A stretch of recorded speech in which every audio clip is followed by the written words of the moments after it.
Selamat datang lagi di channel YouTube-nya Akasaka Outdoor Gear. Nah, ini konten yang banyak diminta sebetulnya nih. Karena banyak banget yang nanyain, "Bang, gimana sih cara merawat keril nih biar awet gitu? Awet dari bahannya, entah itu warnanya nggak pudar, terus fungsi-fungsi dari tali webbingnya mungkin." Jadi banyak banget teman-teman yang punya keril ini nggak awet gitu, artinya rusak lah gitu kan ketika dipakai itu setahun atau 2 tahun. Sebetulnya kalau keril Akasaka ketika rusak di jangka waktu 1 tahun, ini kita akan ngasih garansi kan setahun. Jadi ketika lo rusak dalam jangka waktu setahun itu akan kita ganti dengan produk baru lah. Artinya nanti kita lihat dulu kerusakannya apa. Kalau memang kerusakannya ini kerusakan pabrik dari kayak resleting atau dari jahitan yang jebol, itu akan masuk ke garansi, artinya nanti akan kita ganti produk baru. Tapi kalau tiba-tiba robek di sini nih karena paku atau ranting, itu tidak termasuk atau tidak bisa diklaim garansi. Jadi sebetulnya kalau kita ngomongin perawatan keril, kalau si Akasaka sih dijamin selama setahun gitu kan untuk si kerilnya, dan sendal dari Akasaka juga sama dijamin selama 1 tahun. Nah, sebetulnya ada beberapa tips, cuman udah gua rangkum menjadi 7 tips ketika lu mempunyai keril di rumah nih. Mau kerilnya merek apapun itu, ini bisa kalian lakukan nanti ketika di rumah atau bahkan ketika nanti sudah melakukan pendakian, artinya sepulang pendakian gitu kan. Yang pertama adalah langsung keluarkan barang-barang yang ada di dalam keril ketika lu pulang dari pendakian. Misalnya pendakiannya udah kelar nih, lu pulang ke rumah, itu jangan didiemin nih barang-barang yang ada di dalam, entah itu nestingnya, entah itu tendanya, apapun itu. Ketika udah nyampe rumah, langsung kosongkan si keril yang lu punya nantinya. Tujuannya buat apa? Agar tidak berjamur ketika lu barang-barang itu masih ada di dalam ketika melakukan pendakian. Kita kan nggak tahu ya, ada barang-barang yang basah mungkin atau kotor mungkin. Ketika diendapkan selama semalam atau 2 malam bahkan itu akan berjamur nantinya. Jadi untuk mengurangi hal tersebut, langsung keluarkan keril yang kalian punya ketika sehabis melakukan pendakian, dikosongkan aja nih untuk si kerilnya. Jadi langsung nanti kalian bisa gantung atau bisa langsung lanjut untuk mencuci. Yang kedua adalah kita langsung ke pencucian atau pembersihan sebetulnya.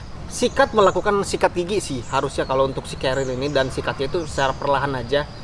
Jangan tiba-tiba langsung direndam terus sikat-sikat. Lihat aja kotornya itu dikit atau banyak gitu kan. Kalau emang kotor-kotornya dikit, lo airin aja. Jangan pakai deterjen gitu, diairin aja terus sikat gigi aja. Jangan pakai sikat-sikat yang gede atau yang kasar gitu. Sikat-sikat perlahan aja di bagian-bagian yang memang kotor gitu kan. Biasanya bagian-bagian yang ada lipatan-lipatan itu harus diperhatiin juga. Jadi sehabis tadi kita bongkar kerilnya, itu harus, kalau saran gue sih, mungkin bisa besoknya, mungkin lu capek, itu langsung dicuci. Artinya dicucinya dilihat dulu kondisinya. Kalau memang tidak kotor-kotor amat, itu disikat perlahan aja, pakai sikat gigi aja, bagian-bagian yang kotornya aja. Jangan menggunakan deterjen. Nah, ini jangan menggunakan deterjen. Untuk apa? Kalau deterjen itu nanti digunakan untuk mencuci keril, untuk jangka panjang itu ini akan pudar warnanya, terus akan ngerusak bahannya juga, dan akan mengurangi ketangguhan dari bahan keril itu sendiri. Karena memang untuk deterjen itu sifatnya keras gitu ya. Kalau mau sih pakai sampo-sampo bayi atau pakai sampo-sampo aja, sampo-sampo yang mungkin kita sering pakai. Dan kayak tadi dibersihin di bagian-bagian yang kotornya aja. Kalau memang kotornya itu tidak terlalu banyak, artinya dikit-dikit aja gitu kan. Lu masukin air aja, sikat gigi, sikat-sikat aja. Yang pasti jangan pakai deterjen bubuk untuk penyucian keril di bagian manapun. Terus ketika udah selesai dicuci, artinya tadi disikat-sikat, lu pastikan di lipatan-lipatannya ini tidak ada kotor sama sekali.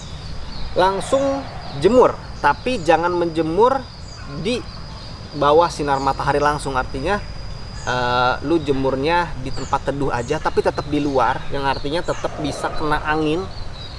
Tapi jangan langsung dijemur di bawah sinar matahari, karena memang kalau keril ini walaupun nantinya agak lama gitu kan, kalau dijemur di matahari itu ya itu dia, warnanya nanti akan cepat pudar, terus ke bahannya juga berpengaruh. Karena kita kalau ngomongin keril ini, kita ketika beli itu kan pengen dipakainya itu sampai 1-2 tahun gitu kan. Artinya apalagi kalau kerilnya udah nyaman di punggung kita kayaknya susah banget untuk move on, untuk pindah ke keril yang lain. Makanya untuk penjemuran itu di tempat teduh aja, jangan di matahari langsung atau terkena matahari langsung. Yang penting kena angin aja, semalaman juga nggak apa-apa. Nanti juga akan kering kok, yang pasti jangan dijemur di matahari langsung. Ketika udah kering nih, tadi kan udah kita bawa nih, udah kering lah ketika dijemur di tempat teduh, ketika kena angin, udah kering, langsung simpen plastik nih. Jadi ketika lu beli carrier-nya kan ada plastiknya tuh, langsung masukin ke plastik itu aja, langsung simpen di lemari atau simpen di gantung. Yang pasti si carrier ini harus terbungkus rapi oleh plastik. Jadi ya memang kesannya lebay sih, cuman ini kita berbicara untuk jangka panjang biar carrier-nya ini awet dari segi bahan, segi warna, dan kenyamanan juga nanti.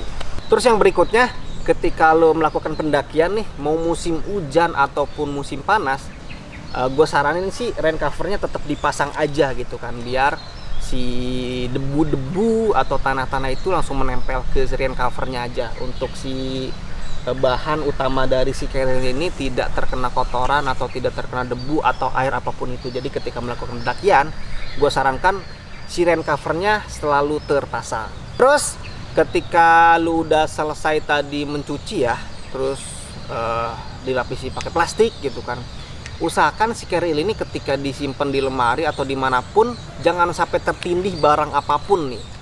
Itu akan berpengaruh kepada frame-nya nanti. Setiap carrier itu kan mempunyai frame nih, kalau ketindih-tindih barang apapun itu, apalagi berat gitu bahannya, itu akan merusak dari si frame-nya.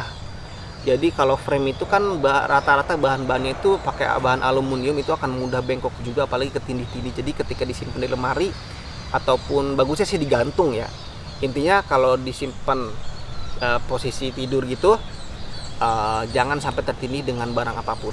Oke, jadi itu ada berapa tadi? 7 ya, 7 tips ketika lu pengen carrier yang lu punya di rumah sekarang itu awet gitu ya. Tadi kita ngomongin dari sepulang pendakian sampai pencucian, sampai kering, terus sampai penyimpanan, sampai pemakaian di gunung, itu udah kita bahas semua. Jadi saran gua lakuin itu semua agar carrier lu nyaman. Tapi yang pasti kalau lu punya carrier dari Akasaka, tenang aja, kalau emang ada kerusakan di jangka waktu 1 tahun, itu akan ada yang tanggung jawab. Kita tanggung jawab sepenuhnya. Kita lihat dulu nanti kerusakannya apa. Nanti kita akan berikan garansi, yaitu diganti dengan item yang baru. Oke, kalau emang lu suka carrier Akasaka, ini masih tersedia banget, apalagi warna yang ini, warna yang best seller juga nih, untuk si warna apa ya, ini warna hijau lah ya. Jadi lu langsung sikat aja dengan mengklik link yang udah gue cantumin di deskripsi video ini. Oke, jangan lupa untuk follow Instagramnya Akasaka, jangan lupa untuk like sama share di video ini, jangan lupa juga untuk subscribe di channel YouTube ini. Oke, thank you banget. Assalamualaikum warahmatullahi wabarakatuh.